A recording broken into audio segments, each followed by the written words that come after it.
आज हम पढ़ेंगे मेथड्स ऑफ लर्निंग। ठीक है, मेथड्स ऑफ लर्निंग जिसे हम हिंदी में कहते हैं शिक्षण की विधियां। Methods of learning is called in Hindi शिक्षण की विधियां।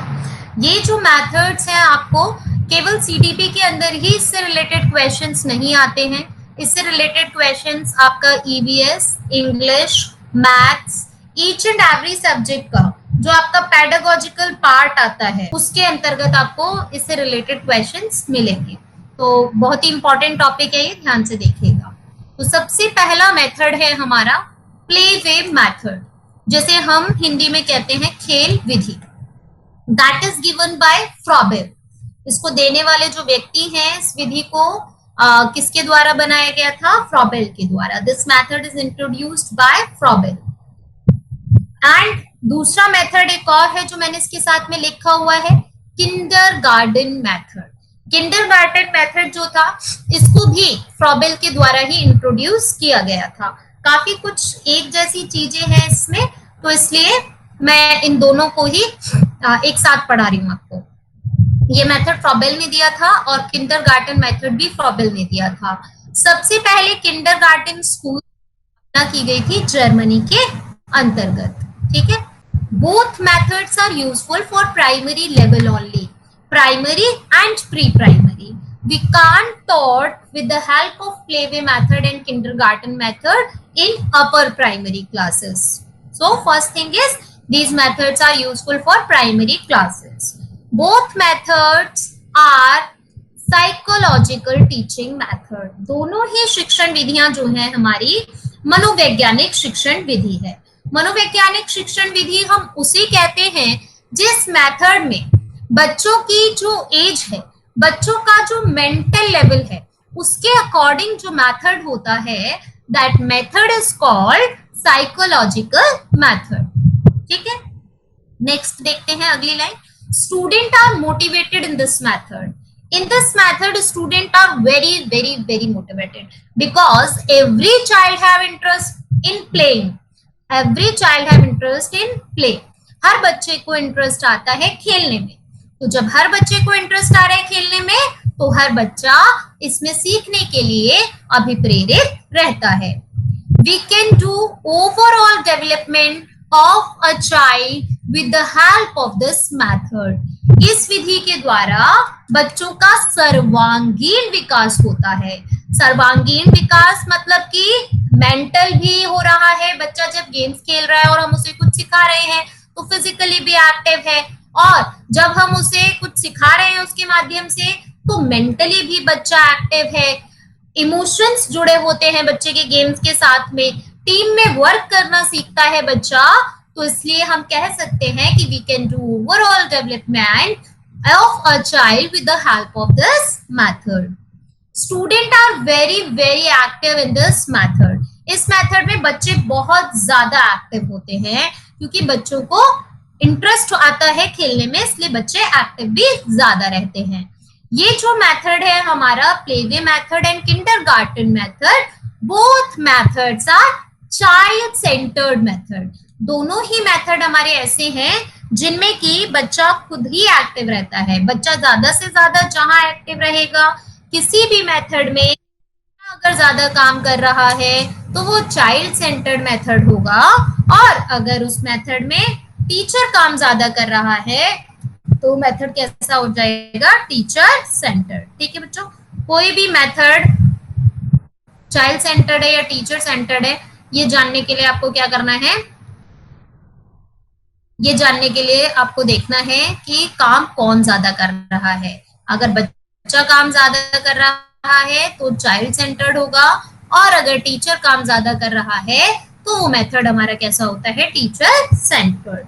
तो प्लेवे मेथड जो होता है हमारा, उसमें ज्यादा काम कौन करेगा? बच्चा करेगा। ज्यादा एक्टिव कौन रहेगा? बच्चा रहेगा। तो इसलिए वो मेथड हमारा कैसा हो जाएगा?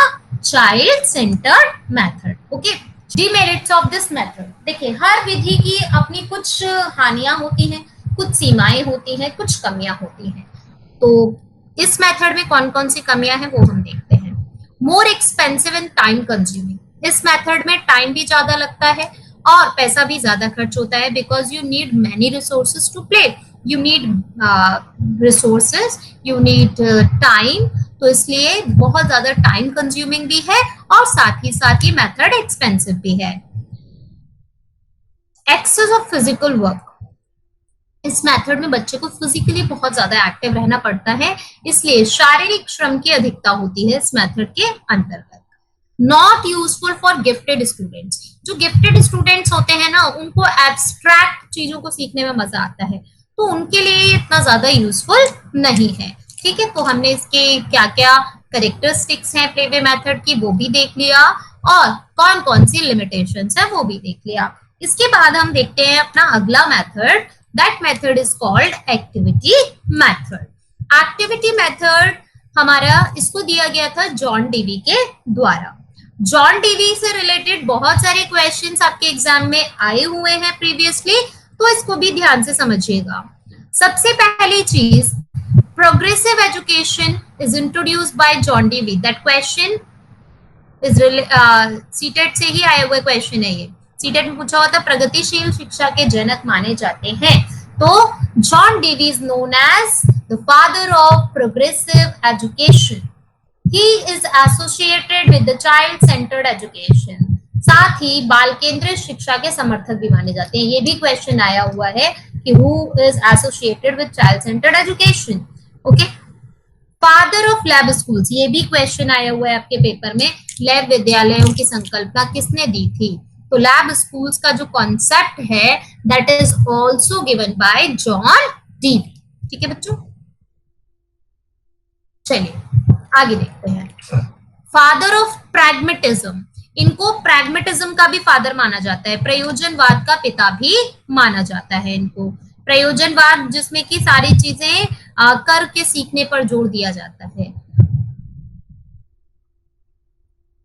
अगला है हमारा इसी में फादर ऑफ एक्सपीरियंशियल करिकुलम, अनुभव जन्य पाठ्यक्रम के भी जनक माने जाते हैं। ये भी क्वेश्चन आया हुआ है आपका, अनुभव जन्य पाठ्यक्रम के भी जनक माने जाते हैं। Philosophical father of project method, साथ ही एक और मेथड है हमारा प्रोजेक्ट मेथड, जिसको कि बहुत सारी जगह आपने पढ़ा होगा कि इस मेथड को किलपैट्रिक द्वारा दिया गया है।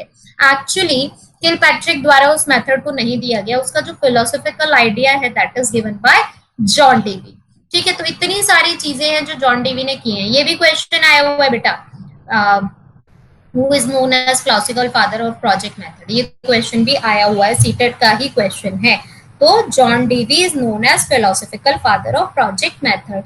वैसे तो ये मेथड जो है किलपैट्रिक ने दिया था, बट किलपैट्रिक जो थे ना वो जॉन डीवी के थे स्टूडेंट, तो जॉन डीवी ने जो जो चीजें शुरू की थी उसको आगे बढ़ाने का काम किसने किया? किलपैट्रिक ने। Idea of project method is given by basically John Davy, but the idea is famous by Kilpatrick. So आप लोग ध्यान रखिएगा इस चीज को, अगर क्वेश्चन आते हैं फिलोसफिकल फादर की बात आती है, आइडिया की बात आती है, तो idea is given bye John Dewey. Okay, चलिए here I write already, idea is given by John Davy and famous by Kilpatrick. Kilpatrick is a student of John Dewey. Structure of activity method. इसके बाद हम बात करते हैं कि जो structure है एक्टिविटी मेथड का वो कैसे काम करता है, यानी एक्टिविटी मेथड वर्क किस तरीके से करता है, सही ढंग से हम कैसे इसका यूज कर सकते हैं। ये क्वेश्चन भी आया हुआ है आपके एग्जाम में। तो सबसे पहला पॉइंट है pre content activity, second point है आपका content activity, and third one is post content activity. We divide the method of activity in three parts: pre-content activity, content activity and post-content activity. Pre-content activity होती है जब भी हम कोई content पढ़ाने से पहले, जब भी हम कोई टॉपिक पढ़ाने से पहले जो कुछ भी करते हैं, these all are the part of pre-content activity. Content activity जो होती है जब हम कोई टॉपिक पढ़ा रहे हैं उस समय जो भी हम एक्टिविटी कराते हैं दैट इज कंटेंट एक्टिविटी. जब पूरा टॉपिक पढ़ा दिया जाता है उसके बाद जो किया जाता है that is post content activity. Okay, for example जैसे मान लीजिए आप बच्चे को पढ़ा रहे हैं भारत के झंडे में जो रंग है वो किस कारण से है. उनका क्या उद्देश्य है, ये पढ़ाना चाह रहे हैं आप।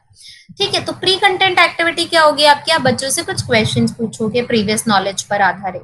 तो प्रीवियस नॉलेज पर आधारित जो भी नॉलेज हम बच्चे की चेक करते हैं वो आती है प्री कंटेंट एक्टिविटी के अंदर। कंटेंट एक्टिविटी, जब आप एक्टिविटी करा रहे हो, आपने कोई भी एक्टिविटी दी है बच्चे को, तो बीच बीच में आप उस एक्टिविटी को ऑब्जर्व करते हैं, आप देखते हैं कि बच्चा किस तरीके से उस एक्टिविटी को कर रहा है, तो वो क्या कहलाती है, हमारी content activity. Next and last है आपका post content activity. Post content activity क्या होती है, जब हम पूरा टॉपिक पढ़ा देते हैं, पढ़ा देने के बाद में टीचर जो है वहां से कुछ एग्जाम्पल्स लेती है और बच्चे से कुछ क्वेश्चंस पूछती है। तो जब हम पूरा टॉपिक करा देते हैं, उसके बाद में हम बच्चे को जब इवैल्यूएट करते हैं, जब बच्चे को फीडबैक देते हैं, फीडबैक लेते हैं बच्चे से, तब वो क्या कहलाता है, पोस्ट कंटेंट एक्टिविटी। यानी प्रीवियस नॉलेज चेक करते हैं हम प्री कंटेंट एक्टिविटी में, और पढ़ाने के बाद जो नॉलेज बच्चे ने गेन की है उसको हम चेक करते हैं पोस्ट कंटेंट एक्टिविटी में। ओके बच्चों, चलिए देखिए, pre content activity, every child should be active during the activity. कुछ चीजें हमें याद रखनी चाहिए प्री कंटेंट एक्टिविटी कराते समय, कि जब भी हम कोई भी एक्टिविटी ले रहे हैं प्री कंटेंट के तौर पर, तो हमें ये ध्यान रखना चाहिए कि हर बच्चा जो है वो उस एक्टिविटी को करते हुए सक्रिय होना चाहिए। Every child should be active, every child should be engaged during activity. हर बच्चा व्यस्त रहे, जब हम वो एक्टिविटी करवा रहे हैं तो हर बच्चा क्या है, व्यस्त होना चाहिए, एंगेज्ड होना चाहिए। Every child should be motivated, हर बच्चा अभिप्रेरित होना चाहिए सीखने के लिए। Content activity, it is related to the topic. When we taught a topic, then we can choose it. Post activity, feedback and evaluation is consist in post content activity. अब हम देखेंगे features of activity method. More use of senses. Activity method का जब हम use करते हैं तो ज्यादा से ज्यादा senses का use होता है। Learning become permanent by this method. इस विधि द्वारा जो कुछ भी सीखते हैं हम, वो हमेशा के लिए हमारे मस्तिष्क में स्थायी रूप से बस जाता है। Student are active in this method, इस विधि में बच्चे जो होते हैं वो बहुत ज्यादा एक्टिव होते हैं। This method use more useful for MR children, ये मेथड जो है, जो मेंटली रिटार्डेड चिल्ड्रन होते हैं, तो क्योंकि उनका दिमाग कम काम करता है लेकिन उनके सेंसेस ज्यादा काम करते हैं, तो उन बच्चों के लिए मेथड जो है वो बहुत ज्यादा अच्छा होता है। This method is also useful for slow learners, साथ ही जो बच्चे धीमी गति से सीखने वाले होते हैं वो भी मेंटली चीजों को इतनी जल्दी ग्रैस्प नहीं कर पाते हैं, लेकिन जब उनको वही चीज एक्टिविटी के माध्यम से कराई जाती है तो वो ज्यादा बेटर तरीके से सीख पाते हैं।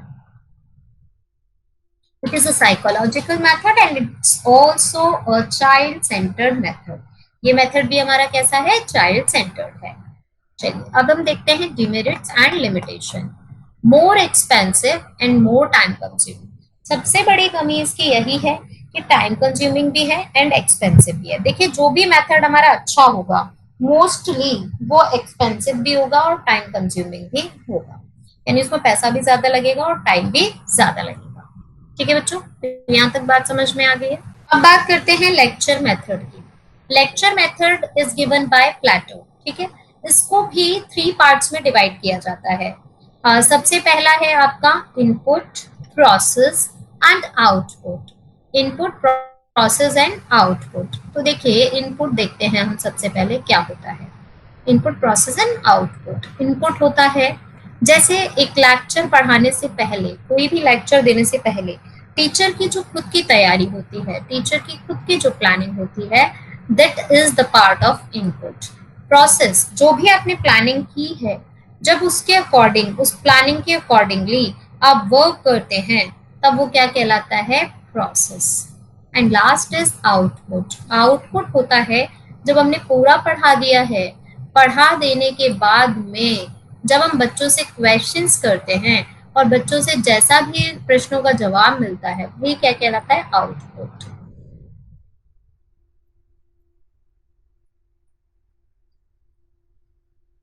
Lecture delivered by the teacher and receiving by the student. जैसे मैंने आपको बताया कि पहले जो कुछ भी हम करेंगे वो किस में आ जाएगा, इनपुट में, यानी जो टीचर की खुद की सेल्फ प्रिपरेशन होती है। प्रोसेस में क्या आ जाता है, इसमें क्या होगा, lecture deliver bye the teacher and receiving by the student. जब टीचर जो है वो लेक्चर को डिलीवर करती है, जैसे अभी मैं डिलीवर कर रही हूँ, आप रिसीव कर रहे हैं, तो क्या चल रहा है प्रोसेस। उसके बाद में अगर मैं आपसे क्वेश्चन पूछ रही हूँ तो वो क्या हो जाएगा, फीडबैक या इवैल्यूएशन। ठीक है टीचर्स ये मेथड भी हमारा कैसा है, टीचर सेंटर्ड है, less time consuming and less expensive है। ये सबसे अच्छी बात है इस मेथड की।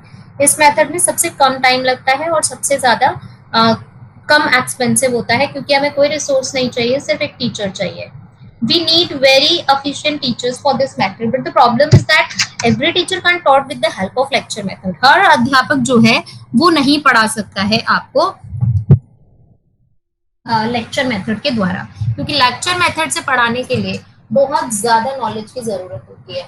आप किसी टॉपिक पे अगर 2 घंटे बोल रहे हैं ना, तो आपकी उसके पीछे की कम से कम 5 से 6 घंटे की मेहनत होती है। तो every teacher is not so much efficient so that can deliver the lecture.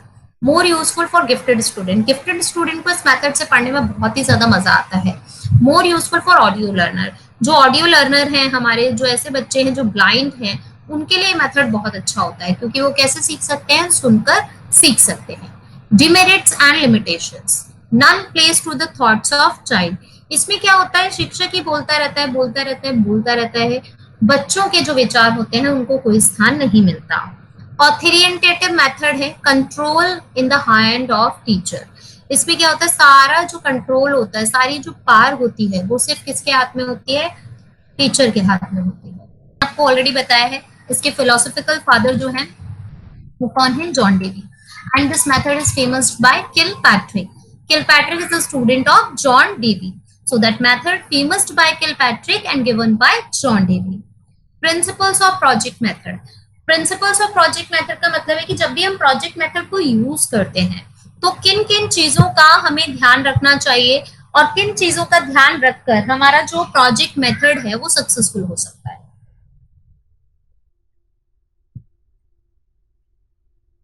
सबसे पहला है प्रिंसिपल ऑफ एक्टिवनेस।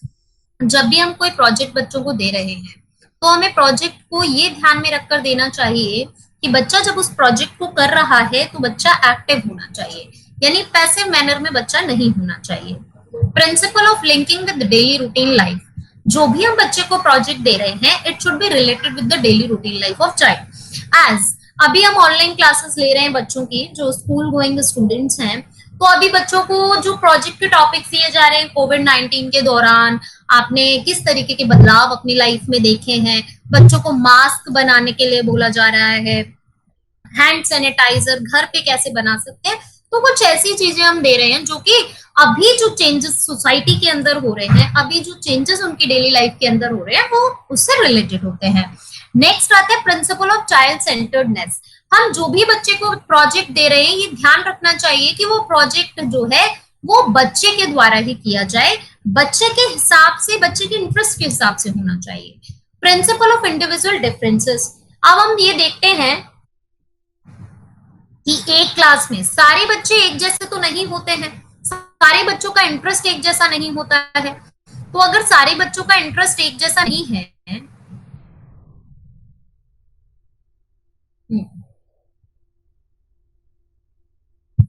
सारे बच्चों का इंटरेस्ट जो होता है वो एक जैसा नहीं होता है, तो अगर सारे बच्चों का ऐसा नहीं है तो हम बच्चों के लिए एक जैसा प्रोजेक्ट भी चूज नहीं कर सकते। इसलिए यही वजह होती है कि टीचर क्या करती है, अलग अलग टॉपिक्स जो है वो डिवाइड कर देती है according to roll number, according to the similar interest of the children. Group में प्रोजेक्ट्स दे देती है ना, किस लिए दिया जाता है वो, ताकि जो बच्चों के इंडिविजुअल डिफरेंसेस हैं उनको केटर किया जा सके। Principle of mental level. Principle of mental level, जो भी हम बच्चे को प्रोजेक्ट दे रहे हैं वो उसकी मेंटल एज, फिजिकल एज के अकॉर्डिंग होना चाहिए, तभी बच्चा उसको एक्टिवली करेगा। अदरवाइज उसके बड़े भाई बहन पेरेंट्स वगैरह करेंगे, तो ये चीज का हमें बहुत ज्यादा ध्यान रखने की जरूरत है। Principle of economy. Principle of economy का मतलब है कि जो भी आप बच्चे को प्रोजेक्ट दे रहे हो, वो प्रोजेक्ट जो है वो ऐसा होना चाहिए प्रिंसिपल ऑफ इकोनॉमी का मतलब है कि वो प्रोजेक्ट इस तरीके का होना चाहिए जिसमें कि बहुत ज्यादा खर्चा जो है वो बच्चे का ना हो, यानी ज्यादा एक्सपेंसिव ना हो बच्चे के लिए। ठीक है, ज्यादा एक्सपेंसिव होगा तो क्या होगा, बच्चा जो है वो उसको हर बच्चे के बीच में वो प्रोजेक्ट नहीं होगा, तो हमारा जो प्रोजेक्ट मेथड का जो मोटिव है वो सही ढंग से पूरा नहीं हो पाएगा। तो इन कुछ चीजों का हमें ध्यान रखना चाहिए when we choose any topic for the project. ठीक है, एक्टिवनेस का, linking with the daily routine life, child centredness होनी चाहिए, इंडिविजुअल डिफरेंसेस को ध्यान में रखना चाहिए, according to the mental level of child होना चाहिए, और बहुत ज्यादा खर्चीला नहीं होना चाहिए। टाइप्स ऑफ प्रोजेक्ट मेथड, जब हम प्रोजेक्ट, ये क्वेश्चन आया हुआ है बच्चों, ठीक है, ये क्वेश्चन आया हुआ है तो ध्यान रखिएगा इसके बारे में भी, प्रोजेक्ट मेथड के स्टेप्स क्या क्या होते हैं। ठीक है, तो प्रोजेक्ट मेथड को जब हम शुरू करते हैं तो उसके क्या क्या स्टेप्स हैं देखिए। सबसे पहले टू क्रिएट सिचुएशन, जब भी आप कोई प्रोजेक्ट दे रहे हो तो डायरेक्टली टॉपिक उठाकर बच्चों को नहीं दे देना चाहिए। पहले हमें क्या करना चाहिए, अपनी क्लास का जो इन्वायरमेंट है, जो क्लास का एनवायरमेंट है उसको क्रिएट करना चाहिए। क्लास का एनवायरमेंट क्रिएट करने के बाद में ही हमें बच्चे को प्रोजेक्ट जो है वो देना चाहिए, जिससे कि बच्चे को थोड़ा बहुत जो प्रीवियस नॉलेज है, थोड़ा बहुत जानकारी उसको प्रोजेक्ट से रिलेटेड मिल जाए। उसके बाद हमें करना चाहिए discussion, discussion about the topic by which we want to give the project. हमें ऐसा टॉपिक जो भी हम चूज कर रहे हैं उससे रिलेटेड हमें बच्चों से क्या करनी चाहिए, बातचीत करनी चाहिए, बच्चों से डिस्कस करना चाहिए, जिससे हमें बच्चों के इंटरेस्ट पता लग जाए। बच्चों के इंटरेस्ट पता लग जाएंगे तो बच्चों के जो इंटरेस्ट हैं वो हमें हेल्प करेंगे, किसमें हेल्प करेंगे, बच्चों के लिए टॉपिक को चूज करने में हेल्प करेंगे। हम बच्चों के लिए अप्रोप्रिएट टॉपिक जो है वो चूज कर पाएंगे।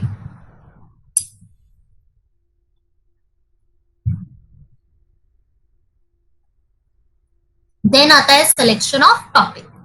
आप लोग क्या करते हैं, इसके स्टेप्स दे दिए जाते हैं तो सबसे पहला स्टेप रख देते हैं सिलेक्शन ऑफ टॉपिक, और वहीं से आपका क्वेश्चन जो है वो रॉन्ग हो जाता है। तो ध्यान रखिएगा, सबसे पहले हमें क्या करना है, सिचुएशन क्रिएट करनी है। सबसे पहले क्या काम करना है, we have to create the situation. ठीक है, सिचुएशन क्रिएट करेंगे सबसे पहले। सिचुएशन क्रिएट करने के बाद में हम बच्चों से डिस्कस करेंगे रिलेटेड टू दैट टॉपिक।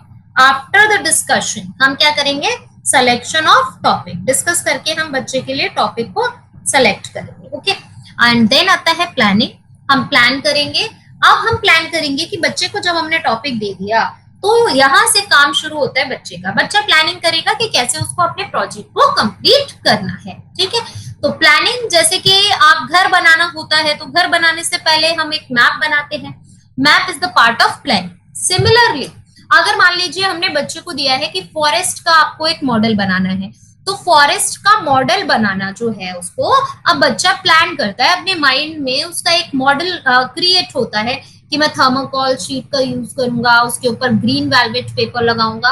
तो ये सारी चीजें क्या होती है, सिलेक्शन प्लानिंग का हिस्सा होती है। प्लान करता है कौन कौन सी चीजें मुझे जरूरी होंगी उसके बारे में प्लान करता है, एंड देन आता है execution of planning.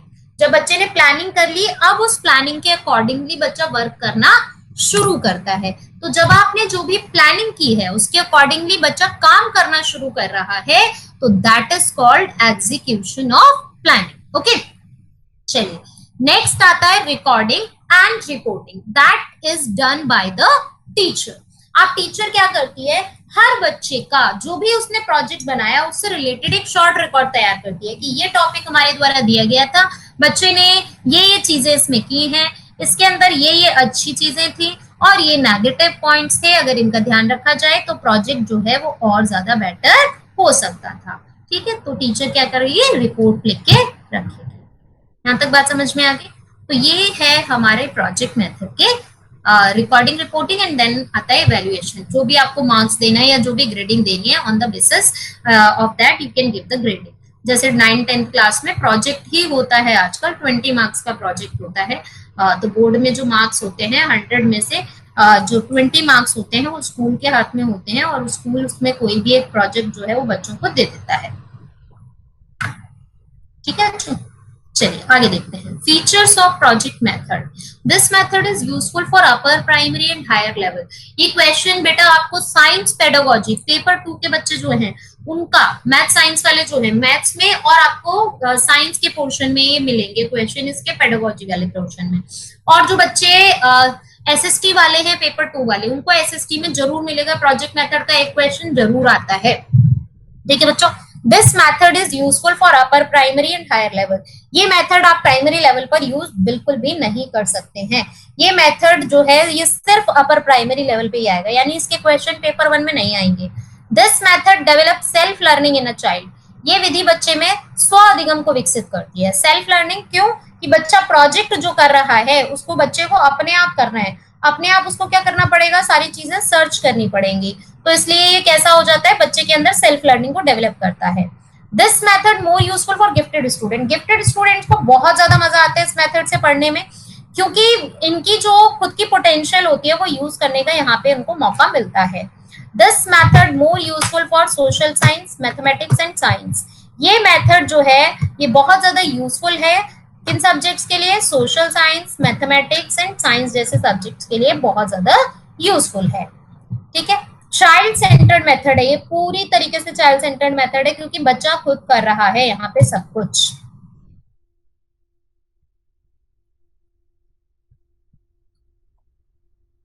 Student are inactive not useful for slow learners and small children. छोटे बच्चों के लिए यूजफुल नहीं है ना ही ये स्लो लर्नर्स के लिए यूजफुल है। डल मेथड है एंड बोरिंग मेथड है। ठीक है डल भी है डल मतलब शुष्क विधि है और बोरिंग मेथड है बच्चों को ज्यादा मजा नहीं आता है इस मेथड से पढ़ने। चलिए नेक्स्ट देखते हैं Dalton method. Dalton method question आया हुआ है ये क्वेश्चन आया था आपका बेटा बीएसएसबी के पेपर में। क्वेश्चन पूछा गया था Dalton method is given bye so the Dalton method is given bye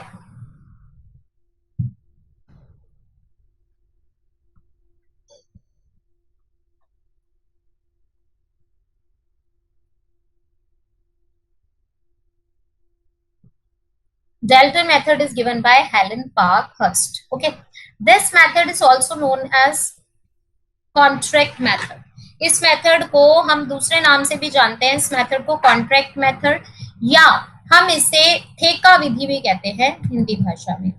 ये पूरी तरीके से चाइल्ड सेंटर्ड मेथड है इसमें टीचर का काम सिर्फ इवैल्यूएशन का होता है। टीचर का कोई काम नहीं होता यहाँ पे सिर्फ इवैल्यूएशन करेगा टीचर और कोई वर्क नहीं होता। Useful for higher level only. ये हम प्राइमरी अपर प्राइमरी के लिए यूज नहीं कर सकते। ये मेथड केवल हमारा कब यूजफुल होता है केवल और केवल हायर लेवल के लिए यूजफुल होता है ये मेथड। ठीक है टोटली ये कर ही लिया है हमने। This method develop self learning in a child. इस मेथड के द्वारा क्या होता है बच्चे में स्व अधिगम का विकास होता है बच्चे के अंदर सेल्फ लर्निंग का डेवलपमेंट होता है। This method develop self confidence in a child. इस विधि के द्वारा क्या होता है बच्चे के अंदर कॉन्फिडेंस आता है। होता क्या है इस विधि में बच्चे को पूरी तरह से फ्रीडम दे दी जाती है। कोई भी एक टॉपिक बच्चा अपनी चॉइस से सेलेक्ट कर सकता है। कोई भी एक टॉपिक बच्चा सेलेक्ट कर लेगा अपनी चॉइस से। आफ्टर सेलेक्टिंग द टॉपिक बच्चे को क्या किया जाता है बच्चा जो है वो अपने आप उस टॉपिक को कंप्लीट करता है मतलब उसको कोई हेल्प नहीं मिलती है यहाँ पे। ठीक है तो बच्चा जो है अलग अलग रिसोर्सेज से अपने आप ही उस टॉपिक से रिलेटेड जो जानकारियां उनको इकट्ठा करता है तो उसके अंदर सेल्फ लर्निंग और सेल्फ कॉन्फिडेंस का डेवलपमेंट होता है। Demerits and limitations. Expensive method है बहुत ज्यादा not useful for slow learners and small children. ये मेथड जो है ना तो स्लो लर्नर बच्चों के लिए यूजफुल है और ना ही छोटे बच्चों के लिए यूजफुल है। ठीक है बच्चों नेक्स्ट देखते हैं inductive and deductive method. Inductive method example to rule चलता है हमारा। Deductive method rule to example चलता है। इंडक्टिव मेथड जो है ये चलता है specific to general. Specific to general का मतलब है कि पहले बच्चा जो है वो स्पेसिफिक चीजें यानी कि किसी भी चीज के एग्जाम्पल्स को देखता है।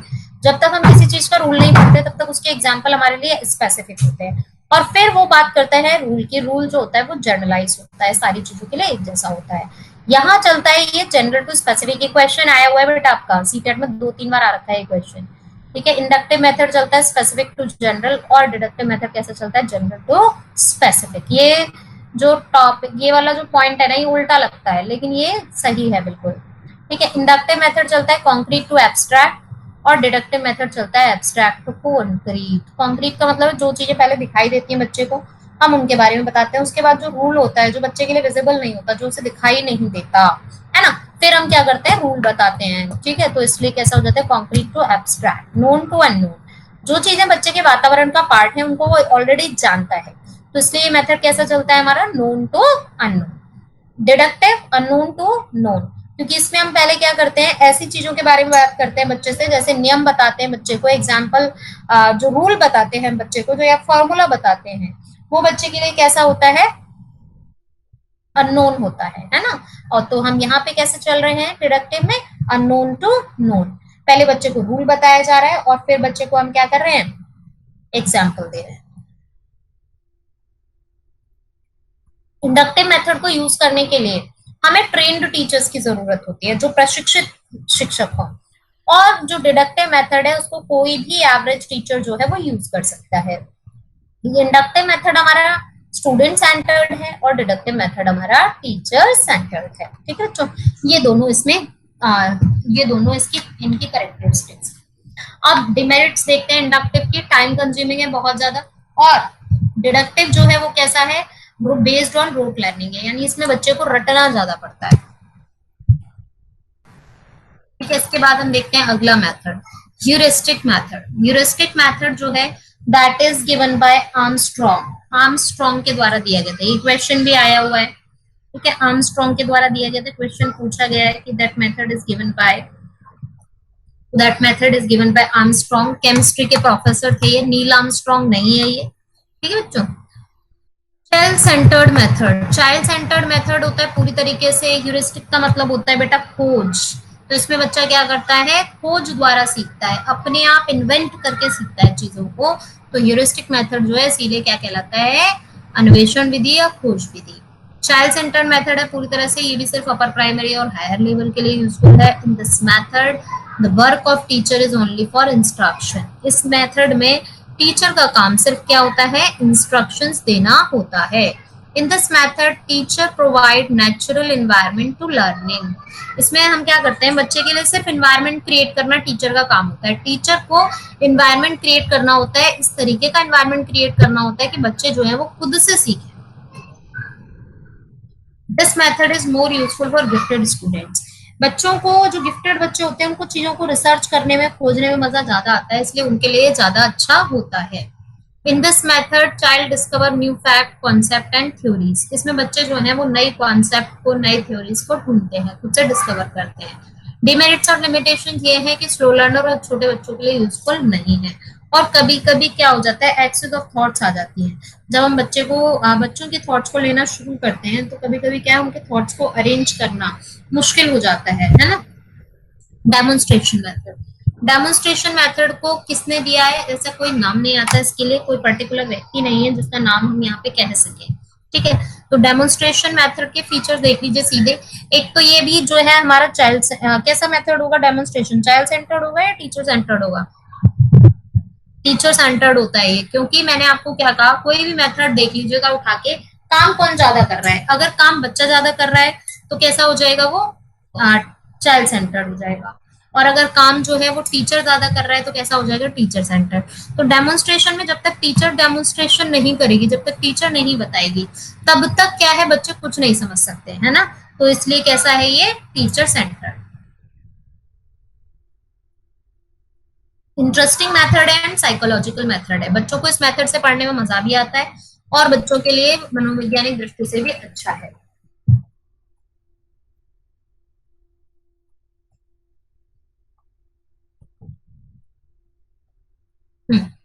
In this method, we present an abstract concept in a concrete form. इसमें क्या होता है, कोई भी एक ऐसा टॉपिक जो कि बच्चे के लिए कैसा है, एब्स्ट्रैक्ट है, यानी जिसे बच्चा देख नहीं सकता, उसको हम कॉन्क्रीट फॉर्म में ले आते हैं। जैसे मान लो हम बच्चे को वॉल्केनो के बारे में पढ़ा रहे हैं, अब वॉल्केनो ना तो हम ले जाके दिखा सकते हैं ना स्कूल में ला सकते हैं, तो हम क्या कर रहे हैं, उसका एक मॉडल बना लेते हैं और उसका डेमोन्स्ट्रेशन करके बच्चों को दिखा रहे हैं। This method is useful for MR children and slow learner. इसमें क्या होता है, जो एमआर बच्चे होते हैं ना उनको ज्यादा बेटर तरीके से समझ में आता है, क्योंकि हर चीज आप क्या कर रहे होते हैं, करके दिखा रहे होते हैं, इसलिए in this method student are motivated. इस मेथड में भी जो बच्चे होते हैं वो बहुत ज्यादा मोटिवेटेड होते हैं। Demerits and limitations, demerits and limitations, हानियां एवं सीमाएं। ये जो मेथड है हमारा, ये क्या कहते हैं, एक्सपेंसिव मेथड है, क्योंकि हमें इसमें बहुत सारे रिसोर्सेज की जरूरत होती है। लैक ऑफ रिसोर्सेज है, रिसोर्सेज इतनी है नहीं, तो ये भी एक प्रॉब्लम है। Lack of creative teachers, creative teachers की जरूरत होती है हमारी यहाँ पे इस मेथड में, और क्रिएटिव टीचर्स की भी कमी है, तो ये भी एक इसकी डिमेरिट है। अगला मेथड है हमारा Montessori method, that is given bye Maria Montessori. She was the first lady doctor of Italy. ये इटली की प्रथम महिला डॉक्टर थी, इनके द्वारा ये मेथड दिया गया था। मोंटेसरी मेथड में देखो क्या होता था, मोंटेसरी, मारिया मोंटेसरी जो थी, ये इन्होंने सबसे पहले एमआर चिल्ड्रन को पढ़ाने का काम किया था, यानी जो बच्चे मेंटली रिटार्डेड होते थे उनको पढ़ाने का ये काम किया करती थी।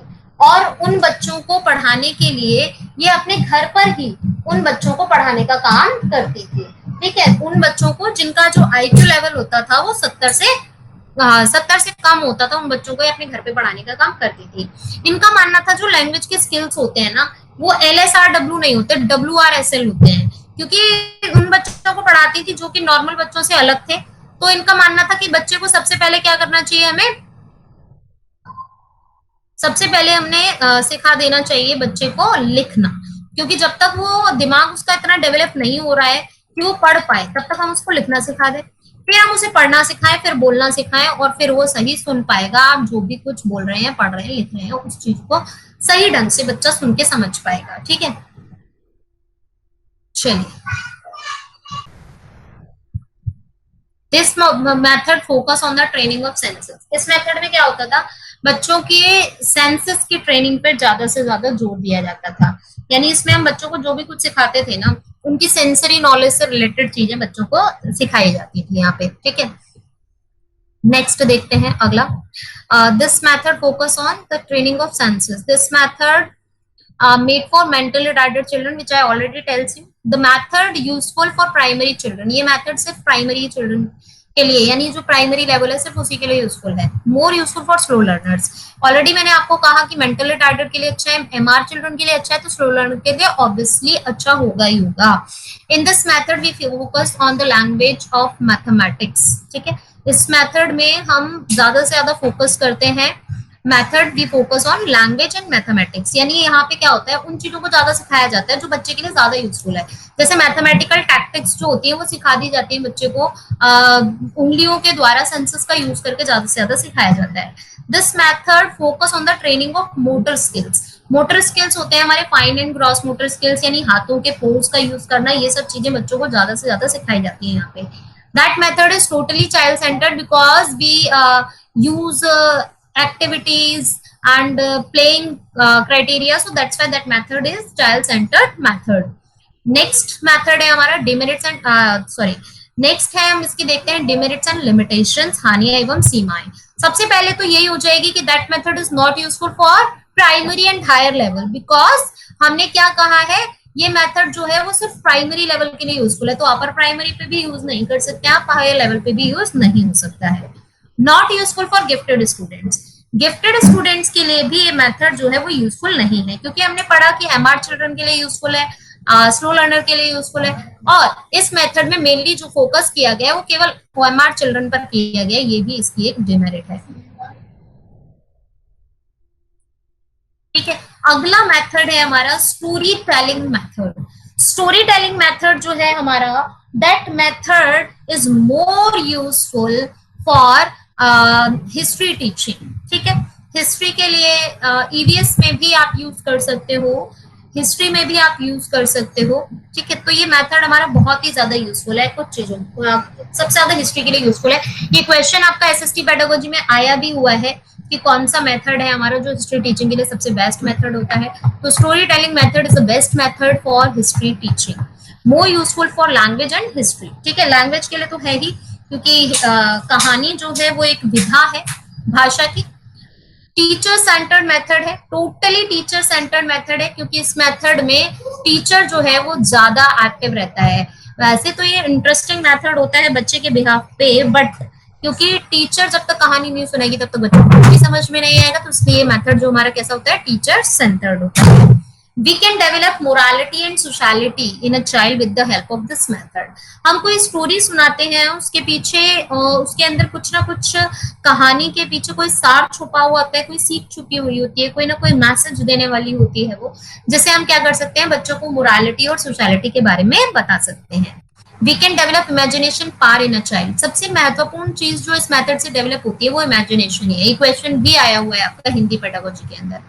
इमेजिनेशन पावर, बच्चे की कल्पनात्मक क्षमता जो है वो बहुत बढ़ती है इसके द्वारा। हम बच्चों को जैसे कहानी हमने सुनाई और लास्ट हमने छोड़ दिया, उसका एंड नहीं किया, और पूछ रहे हैं बच्चों से बताओ इसका एंड जो है वो क्या होगा, तो बच्चा जो है अपने आप से उसके एंड के बारे में बताता है हमें। ठीक है, नेक्स्ट देखते हैं, increment in word vocab. Increment in word vocab यानी इसमें जो हमारे शब्द भंडार होता है, जैसे आप बच्चों को नई नई कहानियां सुनाते हैं तो कहानियां सुनाते वक्त कुछ नए नए शब्द कहानियों के अंतर्गत आते हैं। इससे क्या करता है, बच्चा जो है वो नए वर्ड वोकैब जो होती है उसकी शब्द भंडार में नए शब्दों की वृद्धि होती है। Demerits not useful for gifted students. हर बच्चे के लिए यूजफुल नहीं है, ये केवल उन्हीं बच्चों को ज्यादा अच्छी लगती है जो थोड़ा पढ़ने में कम डल होते हैं या एवरेज होते हैं, उन बच्चों के लिए ज्यादा यूजफुल होता है ये। ठीक है, every teacher don't have art to narrate a story. Every teacher don't have art to narrate a story. हर बच्चे के अंदर ये कला नहीं होती है कि वो हर टीचर के अंदर ये कला नहीं होती है कि कहानी सुनाकर पढ़ा सके, तो हमें बहुत ज्यादा थोड़े क्रिएटिव टीचर्स की जरूरत होती है, तो ये भी एक इसकी हानि है। नेक्स्ट मेथड है हमारा साइंटिफिक मेथड या एक्सपेरिमेंटल मेथड। ठीक है, एक क्वेश्चन भी आया हुआ है आपका साइंस पेडागोजी के अंदर, क्वेश्चन आया हुआ था, क्वेश्चन पूछा गया था कि साइंटिफिक मेथड के स्टेप्स कौन कौन से होते हैं। तो सबसे पहली चीज आती है, आप जो भी एक्सपेरिमेंट करने जा रहे हो तो कोई ना कोई प्रॉब्लम होती है आपके पास। निकलो यहाँ से बेटा। ठीक है, तो एक्सपेरिमेंट मेथड जो होता है हमारा, सबसे पहले हमारे सामने कोई प्रॉब्लम होती है, प्रॉब्लम हम उसी को कहते हैं जो भी हमारा टॉपिक है जिस पर हम एक्सपेरिमेंट करने जा रहे हैं। उसके बाद आता है हाइपोथेसिस। हाइपोथेसिस बेटा होता है जैसे कि आपके सामने कोई भी प्रॉब्लम है, मान लीजिए मैं एक यहाँ पे टॉपिक ले रही हूँ कि मुझे एक्स वाई जेड की इंटेलिजेंस को चेक करना है, आईक्यू को चेक करना है, तो वो क्या होगी, हमारे लिए प्रॉब्लम हो गई।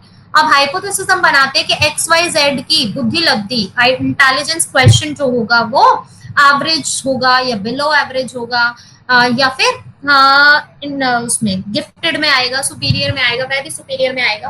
तो हाइपोथेसिस जो होती है अज्यूम्ड आंसर होती है टुवर्ड्स अ प्रॉब्लम। इसे हिंदी में हम उपकल्पना या परिकल्पना कहते हैं। किसी भी प्रॉब्लम का अज्यूम्ड आंसर, सोचा गया कल्पित हल जो होता है, समस्या का जो प्रस्तावित हल होता है, उसी को हम क्या कहते हैं, परिकल्पना। ठीक है, उसके बाद आता है collection of data. Collection of data, जैसे आपको किसी की इंटेलिजेंस चेक करनी है तो आपने उसके रिपोर्ट कार्ड्स देखे, प्रीवियस रिकॉर्ड्स देखे, तो हम डेटा को कलेक्ट करते हैं। उसके बाद हम क्या करते हैं, डेटा को एनालाइज करते हैं कि कौन सा डेटा सबसे ज्यादा इसके बारे में हमें इंफॉर्मेशन दे रहा है। देन होता है हमारा एक्सपेरिमेंट, अप्लाई करते हैं। फिर हम करते हैं वेरिफिकेशन ऑफ हाइपोथेसिस। जब हमारा एक्सपेरिमेंट हो जाता है तो हमें एग्जैक्ट रिजल्ट मिल जाता है। उस एग्जैक्ट रिजल्ट के आधार पर हम ये देखते हैं कि हमारी जो हाइपोथेसिस हमने बनाई थी वो सही थी या नहीं। हाइपोथेसिस आप एक भी बना सकते हो और एक से ज्यादा भी बना सकते हो। लास्ट में आप उस हाइपोथेसिस को चेक कर लेंगे कि आपकी हाइपोथेसिस करेक्ट बनी थी या नहीं बनी। ठीक है, problem solving method. Problem solving method के भी सेम स्टेप्स होते हैं बिल्कुल जैसे कि हमने पढ़े एक्सपेरिमेंटल मेथड के। ठीक है बच्चों, उसके बाद आता है आपका role play method. Role play method जो होता है ये आपका सिविक्स के लिए, लैंग्वेज के लिए और मैथ्स के लिए बहुत ही अच्छा मेथड होता है। सिविक्स, मैथ्स एंड लैंग्वेज, ठीक है, इन सब्जेक्ट्स के लिए बहुत ज्यादा यूजफुल होता है। अब कई लोगों को लगेगा कि मैम मैथ्स के लिए कैसे यूजफुल है, तो बेटा मैथ्स पेडागोजी में एक क्वेश्चन आया भी हुआ था, कैसे यूजफुल है मैथ्स के लिए बता देती हूँ आपको। जैसे मान लीजिए आप बच्चे को मनी काउंटिंग पढ़ा रहे हैं, मनी काउंटिंग के बारे में पढ़ा रहे हैं, तो मनी काउंटिंग अगर आप रोल प्ले मेथड के माध्यम से पढ़ाएंगे तो ज्यादा अच्छे तरीके से समझ में आएगी बच्चे को। क्वेश्चन पूछा गया था कि how a child can assimilate the topic of money counting. तो वहां पे था कि रोल प्ले के द्वारा अगर बच्चे को बताया जाए, जैसे मान लो आपने क्लास में क्या स्कूल में ना एक रोल प्ले करवाया जिसमें कोई एक वेंडर बना हुआ है और एक कोई दूसरा खरीदने वाला बना हुआ है, तो वो पैसे लेके जाता है, उससे कुछ चीजें खरीदता है, तो वो कितना दे रहा है और कितना वापस ले रहा है, उसके माध्यम से हम क्या कर सकते हैं, बेटर तरीके से मनी काउंटिंग जो है बच्चे को समझा सकते हैं। ये मेथड जो है इंटरेस्टिंग है और साइकोलॉजिकल मेथड है, बच्चों के लिए बहुत अच्छा मेथड है ये। Useful for primary and upper primary, both both he level के लिए हमारा यूजफुल होता है ये। चाइल्ड सेंटर्ड है, और इसके अंदर क्या होता है, नेचुरल लर्निंग होती है। नेचुरल लर्निंग होती है चाइल्ड सेंटर्ड मेथड में, नेचुरल लर्निंग होती है क्योंकि बच्चा खुद से करके सीख रहा है, खुद उसका एक्सपेरिमेंट देख रहा है, इसलिए।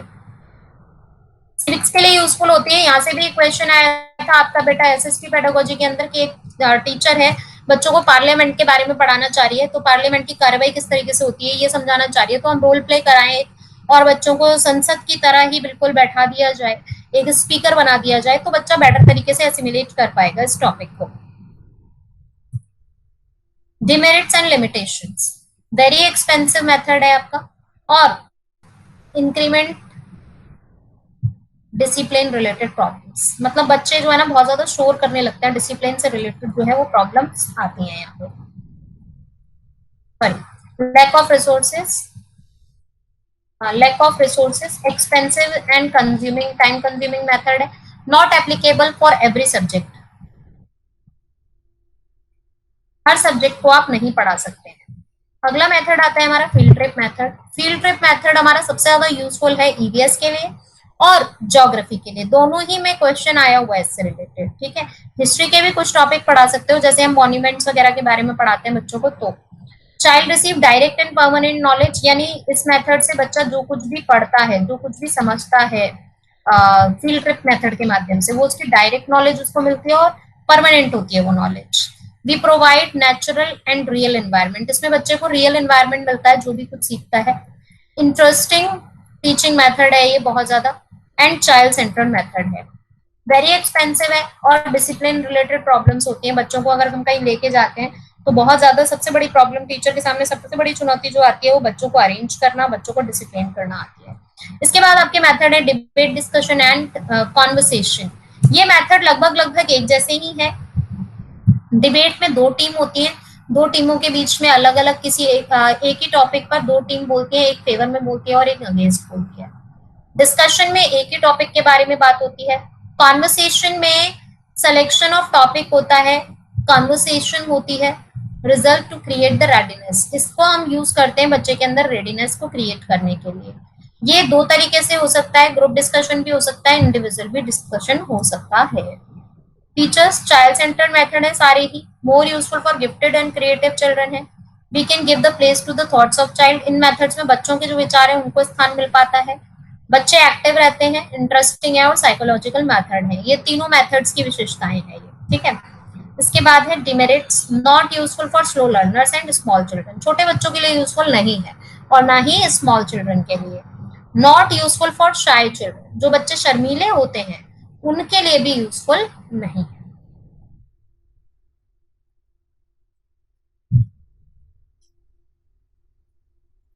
इसमें भी डिसिप्लिन से रिलेटेड प्रॉब्लम्स आती हैं। डिसिप्लिन से रिलेटेड प्रॉब्लम्स कैसे आती हैं, देखो जब हम कोई भी टॉपिक बच्चे को, तो सारे बच्चे अपनी अपनी बातें बोलने लग जाते हैं और उन थॉट्स को अरेंज करना टीचर के लिए बहुत ज्यादा मुश्किल हो जाता है। Question answer method that is given bye Socrates, इसमें हम बच्चों के सामने एक टॉपिक रख देते हैं और बच्चों को उस टॉपिक से रिलेटेड क्वेश्चंस पूछे जाते हैं, आंसर्स बच्चे देते हैं और इसके माध्यम से हम देखते हैं कि बच्चे जो हैं वो किस तरीके से रिस्पॉन्ड कर रहे हैं। This method is useful for revision, हम इसका रिवीजन के लिए यूजफुल कर सकते हैं यूज। जो गिफ्टेड बच्चे होते हैं उनको बहुत मजा आता है, बच्चे अटेंटिव रहते हैं क्लास में, अगर बीच बीच में टीचर जो है लेक्चर के अंदर अंदर क्वेश्चंस भी पूछते रहती है तो बच्चे एक्टिव रहते हैं, पैसिव मैनर में नहीं जाते हैं। स्टूडेंट आर अटेंटिव, वहां हो गया। We can check the knowledge of a student by this method, इस मेथड से हम बच्चों की नॉलेज को चेक कर सकते हैं।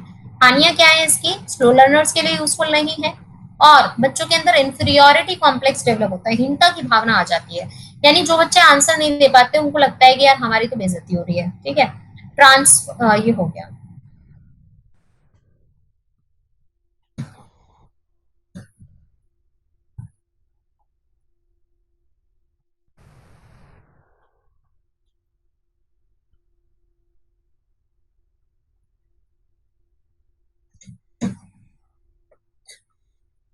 हम्म। आगे पढ़ाएं क्या? आगे कंटिन्यू करूं? एक बार बता दीजिए, मैसेज करके बता दीजिए एक बार फटाफट से। हाफ आ रहे हैं अभी। Yes, excuse me. बोलो बेटा। I have some queries है मुझे। हाँ बोलिए बोलिए। हाँ जी, फर्स्ट है कि प्रेग्मेटिज्म मुझे समझ नहीं आया। What is pragmatism? Pragmatism actually, pragmatism मैंने अभी नहीं पढ़ाया है। मैंने सिर्फ ये बताया था कि जॉन डीवी से रिलेटेड बहुत सारे ऐसे क्वेश्चंस हैं जो बीच बीच में आ जाते हैं, जो काम जॉन डीवी ने किए हैं। तो प्रैग्मेटिज्म का मतलब होता है, प्रैग्मेटिज्म जो वर्ड है वो लैटिन लैंग्वेज का वर्ड है, ठीक है। और ये वर्ड बना है प्रेगमा से, PRAGMA, प्रेगमा। प्रेगमा का मतलब वर्क डन। तो प्रैग्मेटिज्म में हम ये देखते हैं कि हर चीज बच्चा जो है वो करके सीखता है, ठीक है। तो जब वर्क डन, बच्चे ने जब करके कोई चीज सीख लिया तो उसको हम कहते हैं practice. Okay ma'am, one more thing ma'am. हाँ बोले। Wait, yes, hmm. Inductive and deductive learning. हाँ देखिए, इंडक्टिव मेथड जो है वो इंटरेस्टिंग होता है, डिडक्टिव जो है वो नहीं इंटरेस्टिंग होता। It is based on rote learning, ठीक है। जैसे मैं एग्जांपल दे देती हूँ तो बिल्कुल क्लियर हो जाएगा आपको। मान लीजिए हमने बच्चे को बहुत सारे एग्जांपल दिए, desk, pencil, book, Ram, Delhi, Agra, ठीक है। पहले एग्जाम्पल दे दिए। अब हमने बच्चे से कहा कि देखो हमने किन किन चीजों के नाम लिए हैं, तो बच्चा बोलेगा पर्सन्स के नाम है, प्लेसेस के नाम है, और थिंग्स के नाम है, ठीक है। तो हम यहीं से रूल को कंस्ट्रक्ट कराएंगे। The name of person, place और थिंग इज कॉल्ड नाउन। तो हमने पहले क्या किया, एग्जाम्पल्स लिए, देन हम क्या कर रहे हैं, रूल पर जा रहे हैं। तो हम काम कर रहे हैं इंडक्टिव मेथड से, ठीक है। ओके ओके डिडक्टिव में हम पहले बच्चे को सिंपली जो मेथड यूज किया जाता था ट्रेडिशनली, वो मेथड हमारा डिडक्टिव होता है, जिसमें हम पहले क्या करते हैं, बच्चों को जैसे हमने रूल बता दिया, the name of person, place और thing is called noun, then हम एग्जांपल दे रहे हैं, दैट इज डिडक्टिव मेथड, ठीक है। Okay ma'am. ओके, एक चीज थैंक यू मैम। सबसे इंपॉर्टेंट बात जो इस मेथड में याद रखने वाली है वो ये है कि इंडक्टिव मेथड हमारा चलता है स्पेसिफिक टू जनरल, और डिडक्टिव चलता है जनरल टू स्पेसिफिक, जो कि उल्टा पॉइंट लगता है बच्चों को, और ये गलत भी करके आ जाते हैं। और ये क्वेश्चन आया भी हुआ है, 2 बार आ रखा है ये एग्जाम में क्वेश्चन, ठीक है। तो ये क्वेश्चन हमेशा गलत कर देते हैं बच्चे। क्या करते हैं बच्चे, सोचते हैं क्योंकि इंडक्टिव जो है वो अच्छा है, तो सोचते हैं वो होना चाहिए सामान्य से विशिष्ट, यानी कि जनरल टू स्पेसिफिक। बट नहीं, इंडक्टिव मेथड कैसा होता है हमारा, स्पेसिफिक टू जनरल। क्यों होता है? क्योंकि इन्होंने कहा है कि जो हम बच्चों को एग्जाम्पल दे रहे हैं, तो जब तक बच्चे को नाउन नहीं पता, तब तक क्या उसके एग्जाम्पल जर्नलाइज कर सकता है बच्चा? एग्जाम्पल तो तभी जर्नलाइज करेगा ना जब बच्चे को रूल पता होगा। समझ में आ रही बात? तो रूल क्या होता है, जनरल होता है, और एग्जाम्पल कैसे होते हैं, स्पेसिफिक। तो क्योंकि हम पहले इंडक्टिव में क्या कर रहे हैं, एग्जाम्पल दे रहे हैं, है ना। एग्जाम्पल दे रहे हैं तो एग्जाम्पल कैसे हो गए, स्पेसिफिक, और रूल कैसा हो गया, जनरल। तो कैसे चल रहा है, स्पेसिफिक टू जनरल। समझ आई बात? और दूसरा जो हमारा मेथड है डिडक्टिव, वहां हम क्या कर रहे हैं, पहले रूल बता रहे हैं, रूल कैसा है, जनरल, देन हम किस पे जा रहे हैं, एग्जाम्पल पे, जो कैसे है, स्पेसिफिक। तो इसलिए डिडक्टिव कैसा हो गया, जनरल टू स्पेसिफिक, ठीक है। और बताइए। थैंक यू एक मैम, दैट्स इट। मैम एक बार रिवाइज करा दीजिए फिर से। बार रिवाइज भी कराऊंगी कराऊंगी, और अभी तक जितना पढ़ा है उसमें जिसको जो भी डाउट है वो पूछ लो, then I will revise, revise करा दूंगी सारा। एक्चुअली मेथड्स है ना, मेथड्स थोड़ा सा चीजें सारी थ्योरेटिकल थ्योरेटिकल है, कुछ समझने वाला है नहीं उसके अंदर, इसलिए थोड़ा बोर हो रहे होंगे, इसलिए मैंने इससे आगे कंटिन्यू नहीं किया है टॉपिक को। क्योंकि लर्निंग टॉपिक में हमारा बस इतना ही है, मेथड्स हम कर चुके, इवेल्युएशन हम कर चुके हैं, और सारी थ्योरीज हम कर चुके हैं ऑलरेडी, फीचर्स हम कर चुके हैं, टाइप्स ऑफ लर्नर्स हम कर चुके हैं, डोमेन्स ऑफ लर्निंग हम कर चुके हैं। तो आज लास्ट ही था इस टॉपिक का, इसलिए मैंने नया टॉपिक स्टार्ट नहीं किया है, क्योंकि सारी चीजें मैं बोलती गई हूँ, थोड़ा पैसिव हो गई होगी, मोनोटोमस हो गई होगी क्लास, इसलिए मैंने बीच में रोक के आपसे पूछा है। जहां भी कहीं डाउट आ रहा है तो वो पूछ लीजिए आप, then I will revise all the topic जो आज मैंने पढ़ाया है। और किसी को कोई डाउट है? No one has any doubt? यहाँ से क्वेश्चन बहुत आते हैं आपके, हर पार्ट में आएंगे। ये जो मेथड्स वाला पार्ट है ना आपका, मेथड से रिलेटेड कम से कम 10 क्वेश्चंस आते हैं आपके एग्जाम में, हर पार्ट में होते हैं, क्योंकि English, EVS, math, science, each and every part में आपके क्वेश्चंस आते हैं इससे रिलेटेड। मेथड्स ऑफ लर्निंग, तो सबसे पहले हमने किया play way method and kindergarten method. Both methods are given by a person whose name is Froebel. दोनों ही मेथड्स किसके द्वारा दिए गए हैं? फ्रॉबेल के द्वारा दिए गए हैं। ये दोनों मेथड सिर्फ प्राइमरी के लिए और प्री प्राइमरी लेवल के लिए यूजफुल होते हैं। प्लेवे मेथड में बच्चे को फिजिकली काम ज्यादा करना पड़ता है, तो फिजिकली बच्चा बहुत ज्यादा एक्टिव रहता है। ये मेथड बच्चों के लिए इंटरेस्टिंग होता है, साइकोलॉजिकल होता है, बिकॉज हर बच्चे को खेलने में मजा आता है। Every child have interest in playing, so that's why that method is very interesting method and psychological method. एक चीज और ध्यान रखिएगा, एक क्वेश्चन आता है आपका, कोई भी मेथड देके पूछ लेता है कि which method is psychological method और नॉट अ साइकोलॉजिकल मेथड, कि कौन सी विधि हमारी मनोवैज्ञानिक विधि है और कौन सी मनोवैज्ञानिक विधि नहीं है। तो आप ये चीज ध्यान रखिएगा, जो भी मेथड बच्चों के मेंटल लेवल के अकॉर्डिंग है, जिस मेथड में भी बच्चों को पढ़ने में मजा आएगा, वो मेथड हमारा साइकोलॉजिकल होगा। और जो मेथड बच्चों के अंदर पैसिव रहता है, बच्चों के लिए जहां बच्चे एक्टिव कम होते हैं, वो मेथड हमारे लिए साइकोलॉजिकल नहीं होता है। लाइक लेक्चर मेथड है, तो लेक्चर मेथड जो है वो एक साइकोलॉजिकल मेथड नहीं है। तो बहुत सारे मेथड्स ऐसे हैं जिनमें बच्चे के मेंटल लेवल के अकॉर्डिंग काम नहीं होता, वो साइकोलॉजिकल मेथड नहीं होते हैं। ठीक है, डिमेरिट्स इसकी यही है कि बच्चे को फिजिकल वर्क बहुत ज्यादा करना पड़ता है, एक्सपेंसिव है एंड टाइम कंज्यूमिंग है। Not useful for gifted student, gifted students के लिए यूजफुल नहीं होती, क्योंकि उनको जो है वो एब्स्ट्रैक्ट चीजें सीखने में ज्यादा बिलीव करते हैं, तो इसलिए उनके लिए ज्यादा यूजफुल नहीं होती है। उसके बाद आता है हमारा एक्टिविटी मेथड। एक्टिविटी मेथड में बच्चे को हम कुछ भी जो भी सिखाते हैं वो करके सिखाते हैं। ठीक है, चलिए आगे देखते हैं। Activity method is given bye John Dewey. John Dewey ने बहुत सारे काम किए हैं, ये सारे ही क्वेश्चन आपके पेपर में आए हुए हैं, इसलिए मैंने सारे पॉइंट्स यहाँ पे लिख दिए हैं। क्वेश्चन पूछा गया था प्रगतिशील शिक्षा से जुड़े हुए कौन माने जाते हैं, आंसर था आपका जॉन डेवी। ये आया था आपका बेटा पेपर 2 में आया हुआ है, 2012 के क्वेश्चन पेपर में आया हुआ है, सीटेट के में पेपर 2 के अंदर आया हुआ है। He is associated with child centred education, ये भी उसी पेपर में क्वेश्चन आया था जिसमें ये प्रोग्रेसिव वाला क्वेश्चन आया हुआ है। और लैब विद्यालयों की संकल्पना किसने दी है? 2013 के पेपर में क्वेश्चन आया हुआ था कि लैब विद्यालयों की संकल्पना किसके द्वारा दी गई थी, तो लैब विद्यालयों के बारे में किसके द्वारा बताया गया था? जॉन डेवी के द्वारा।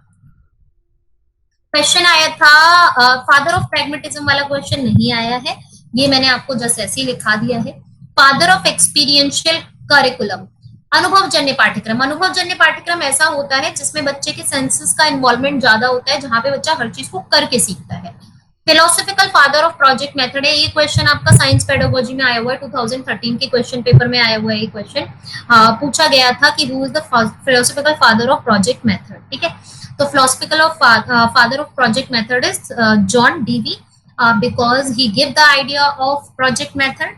बिकॉज प्रोजेक्ट मेथड जो है ये प्रैग्मेटिज्म से बना है, प्रैग्मेटिज्म जो वर्ड है उसी से प्रोजेक्ट मेथड निकला है आपका। किलपैट्रिक को फेमस करने का श्रेय जाता है, किलपैट्रिक ने इसको आगे प्रसिद्धि दी थी, and Kilpatrick is the student of John Dewey, तो इसलिए इसमें हमारा अगर फिलोसॉफिकल फादर पूछा जाएगा तो आंसर जॉन डेवी होगा। और वैसे किलपैट्रिक नाम आता है, आप सभी ने इस मेथड को पढ़ा होगा और आपने किलपैट्रिक का ही नाम सुना होगा, बट एक क्वेश्चन आया है, आप खोलकर देख लीजिएगा क्वेश्चन पेपर को, 2013 के क्वेश्चन पेपर में आपको मिल जाएगा साइंस पेडागोजी के पार्ट में।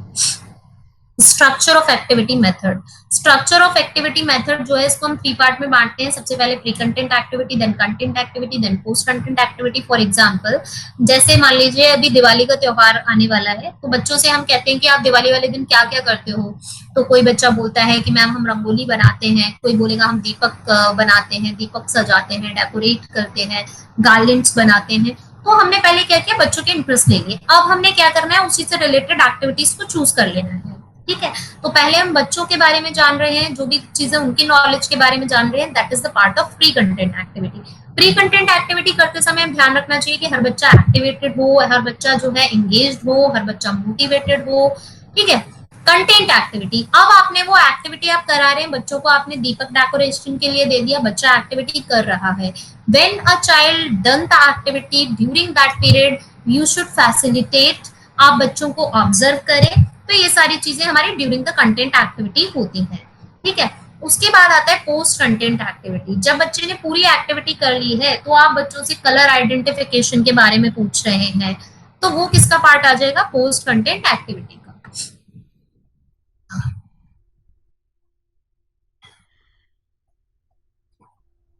इसमें बच्चों के ज्यादा से ज्यादा सेंसेस का यूज होता है। लर्निंग बिकम परमानेंट, एक बार जो बच्चा करके सीख लेता है उस चीज को नहीं भूलता है। कहा जाता है मैंने सुना, मैं भूल गया, मैंने देखा, मुझे याद रहा, मैंने किया, मैं सीख गया। तो जब हम किसी काम को कर लेते हैं तो वो चीज हमें पूरी तरीके से आ जाती है। ठीक है, this method more useful for MR children. Mentally retarded जो बच्चे होते हैं उनका दिमाग इतना काम नहीं करता, लेकिन जब हम उन्हें कोई चीज उनके सेंसेस से सिखाते हैं तो वो जल्दी सीख जाते हैं। This method is also useful for slow learners. Slow learners को भी जल्दी समझ में आ जाता है। It is a psychological method and child centred method. बच्चा ही काम कर रहा है इसमें, तो पूरी तरह से कैसा मेथड होगा, ये चाइल्ड सेंटर्ड होगा। Demerits and limitations, more expensive and more time consuming है। हमें बहुत सारी रिसोर्सेज चाहिए होती हैं जब हम इस मेथड से पढ़ाते हैं। तो अगला मेथड है हमारा lecture method. Lecture method is given by Plato and इसको भी हमने 3 पार्ट्स में बांटा है। इनपुट, एक टीचर की जो अपनी प्लानिंग होती है वो इनपुट होती है। जैसे आपके लिए ये पीपीटी बनाई गई है तो ये किसका पार्ट है, इनपुट का पार्ट है। उसके बाद प्रोसेस, अभी जो हो रहा है वो क्या है, process lecture delivery by me and receiving by you. You are the student, तो student receiver and lecture delivery by the teacher. Output होता है, अब जैसे मैंने ये पूरा टॉपिक पढ़ा दिया उसके बाद मैं आपसे क्वेश्चंस पूछ रही हूँ तो वो किसका पार्ट होगा, आउटपुट का। इससे हमें पता चल जाता है आउटपुट के माध्यम से कि हमारी जो लेक्चर डिलीवरी थी वो सक्सेसफुल थी या नहीं थी। अगर सक्सेसफुल नहीं थी तो फिर हमें चेंजेस की जरूरत होती है उसमें। ठीक है, तो ये पूरी तरह से टीचर सेंटर्ड मेथड है। सारी चीजें टीचर के ही हाथ में होती हैं। बच्चा पूरी तरह से पैसिव मैनर में होता है, टीचर बोलता रहता है, बच्चा आराम से सुनता रहता है। ठीक है, देखते हैं आगे। इस मेथड, ये मेथड जो है ना वो बच्चों के अंदर मेहनत की भावना नहीं डालता। बच्चे जो है बड़े पैसिव हो जाते हैं, लिखते लिखते नहीं है कुछ भी, तो थोड़ा सा बच्चा इसमें बहुत ज्यादा पैसिव मैनर में रहता है। बहुत ज्यादा एफिशिएंट टीचर्स की जरूरत होती है। लेक्चर मेथड से बहुत ही, ये हमें लगता है जब हम पढ़ते हैं ना, जब कोई टीचर पढ़ा रहा होता है तो हमें लगता है यार क्या बोरिंग है, बस बोलते चले जा रहे हैं, बोलते चले जा रहे हैं। लेकिन बोलना कितना मुश्किल है ये आपको तब पता चलेगा जब आप खुद लेक्चर डिलीवर करेंगे, वो भी without any help. Without any help जब आप खुद लेक्चर डिलीवर करेंगे ना तो आपको पता चलेगा कि कितनी नॉलेज की जरूरत होती है। 2 to 3 आवर्स की अगर आप क्लास देते हैं तो कितनी ज्यादा मेहनत करनी पड़ेगी, तब आपको इतना मटेरियल मिलेगा कि आप 2 से 3 घंटे पढ़ा पाए। राइट, तो बहुत ज्यादा बोरिंग है लेकिन बहुत ज्यादा डिफिकल्ट मेथड भी है। On the behalf of teacher अगर आप देखें तो सबसे ज्यादा मुश्किल मेथड जो होता है वो लेक्चर मेथड ही होता है। लेकिन बच्चों के बिहाफ पे देखें तो उनको सबसे बोरिंग मेथड जो लगता है, आई थॉट, वो लेक्चर मेथड ही लगता है। Demerits and limitations, none place to the thoughts of child. इसमें बच्चों के जो विचार होते हैं उनको कोई स्थान नहीं मिलता है। ऑथोरिएंटेटिव है, सत्तावादी है, मतलब पूरी सत्ता जो है वो टीचर के हाथ में होती है, पूरा कंट्रोल जो होता है वो टीचर के हाथ में होता है। प्रोजेक्ट मेथड, जैसा कि मैंने आपको पहले ही बताया, फिलोसफिकल फादर इसके जॉन डेवी है, फेमस बाय किलपैट्रिक है। प्रिंसिपल्स ऑफ एक्टिवनेस, ये सब मैं बता चुकी हूँ कि जब भी आप कोई प्रोजेक्ट दे रहे हैं ध्यान रखना चाहिए कि बच्चा एक्टिव हो, जो भी बच्चे की डेली रूटीन लाइफ की चीजें हैं उनसे जुड़ा हुआ हो, चाइल्ड सेंटर्ड हो, इंडिविजुअल डिफरेंसेस को ध्यान में रखा गया हो, बच्चे के मेंटल लेवल के अकॉर्डिंग हो और बहुत ज्यादा खर्चीला ना हो। स्टेप्स हैं, सबसे पहले हम क्रिएट करेंगे सिचुएशन, देन डिस्कशन करेंगे, after that we select topic and then plan करेंगे हम कि कैसे हमें उस प्रोजेक्ट को कंप्लीट करना है। उसके बाद आता है आपका execution of planning. Recording and reporting, teacher एक शॉर्ट रिपोर्ट तैयार करेगी एवरी चाइल्ड के प्रोजेक्ट से रिलेटेड, जो कि हमें इवैल्यूएशन में, असेसमेंट में काम आती है। टीचर्स होते हैं, ये मेथड जो है अपर प्राइमरी और प्राइमरी हायर लेवल के यूजफुल है, प्राइमरी के यूजफुल नहीं है। This method develop self learning in a child, बच्चे में खुद से काम करने की भावना आती है, बच्चे के अंदर लेबरियस स्पार्क ज्यादा बढ़ती है। बहुत ज्यादा यूजफुल है ये साइंस के लिए, सोशल साइंस के लिए, मैथमेटिक्स के लिए। चाइल्ड सेंटर्ड मेथड है पूरी तरीके से। Student are inactive in this method, इस विधि में बच्चे ज्यादा एक्टिव नहीं रहते हैं। Not useful for slow learners और small children, dull and boring method है।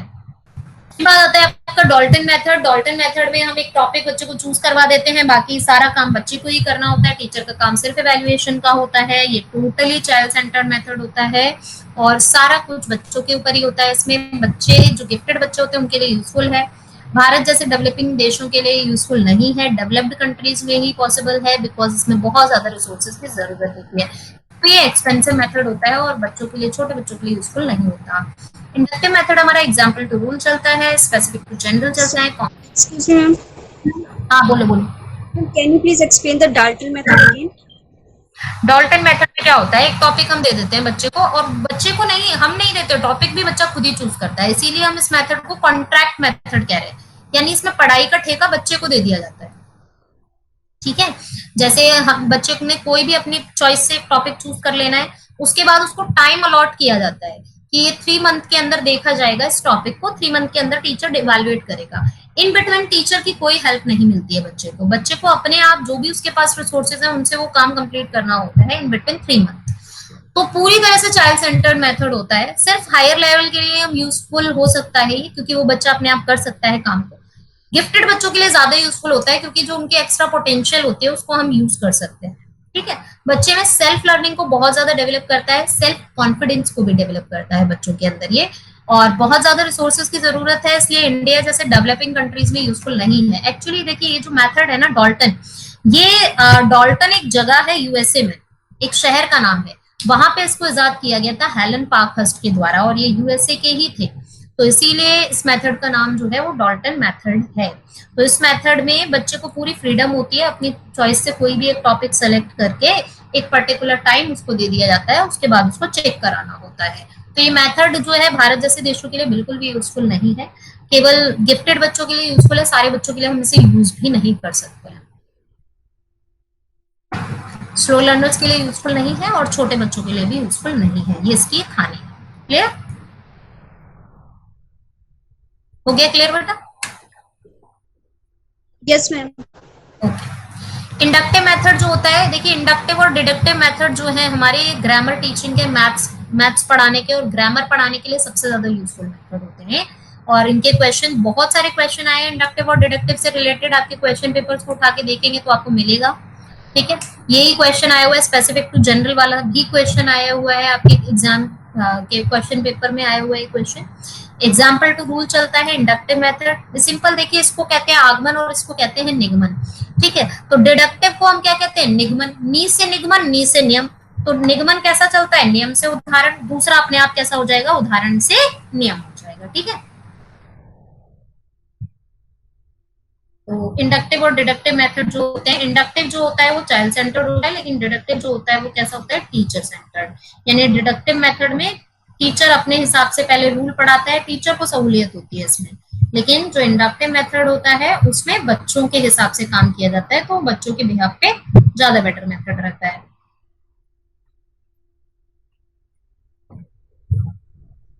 ठीक, ओके, आगे देखते हैं। ह्यूरिस्टिक मेथड, ह्यूरिस्टिक का मतलब ही खोज होता है। ठीक है, यहाँ पे ये जो मेथड है आर्मस्ट्रॉन्ग के द्वारा दिया गया था, चाइल्ड सेंटर मेथड है टोटली, इसमें बच्चे के लिए सिर्फ टीचर का काम होता है इन्वायरमेंट क्रिएट कर देना। इन दैट इन्वायरमेंट बच्चा खुद से सीखता है, चीजों के बारे में अपने आप सीखता है बच्चा, यहाँ पे खुद करके सीखता है, खुद नई नई चीजों को इन्वेंट करता है, नए फैक्ट को आइडेंटिफाई करता है, तो इसलिए हम इसे कहते हैं ह्यूरिस्टिक मेथड। ये मेथड भी गिफ्टेड बच्चों के लिए और बड़े बच्चों के लिए यूजफुल है, छोटे बच्चों के लिए हम यूज नहीं कर सकते हैं इस मेथड को।